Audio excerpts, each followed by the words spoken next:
राष्ट्र सह्याद्री, आवाज जनतेचा, प्रयत्न जनहिताचा।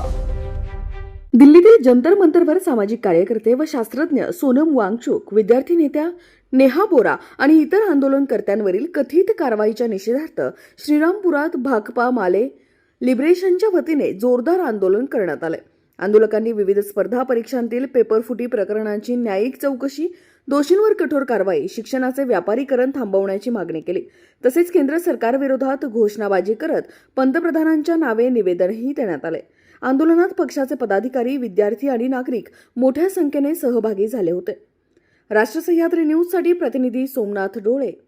20 पेक्षा जास्त विद्यार्थ्यांनी या देशांमध्ये आत्महत्या केल्या। देशाचे केंद्रीय शिक्षण मंत्री धर्मेंद्र प्रधान यांनी सांगितलं की कुठल्याही प्रकारचा घोटाळा झालेला नाहीये। विद्यार्थ्यांचे पालक सांगतात की घोटाळा झालाय, पेपर फुटलेला आहे, अगोदरच काही लोकांच्या हातामध्ये हा पेपर गेलेला आहे। शिक्षण मंत्री नकार देत होते। चौकशी समिती नेमली गेली, चौकशी समितीमध्ये कळालं की पेपर फुटलेला आहे, अगोदरच काही लोकांकडे हा पेपर गेलेला आहे आणि परिणामी कोट्यवधी विद्यार्थ्यांचं मोठं नुकसान त्याच्यामध्ये झालं आणि पेपर रद्द करावा लागला। उत्तर प्रदेशमध्ये सीबीएसईच्या परीक्षा पार पडल्या।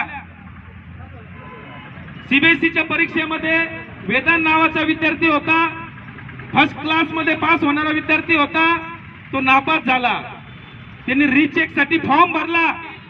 फॉर्म भरल्यानंतर त्याच्या हातात जो पेपर पडला तो दुसराच कोणाचा तरी होता।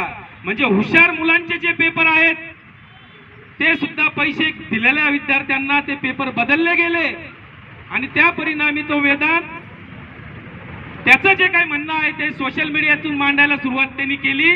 त्याच्यावर जो अन्याय झाला त्या अन्यायाच्या विरोधात तो बोलायला त्यांनी सुरुवात केली। तर त्या 10वी 12वीच्या पोराला सांगितलं की तू पाकिस्तानी आहे, तू देशद्रोही आहे, तू हे सगळं जे बोलतोय त्याच्यामुळे तू आता देशद्रोही झाला। राष्ट्र सह्याद्री, आवाज जनतेचा, प्रयत्न जनहिताचा।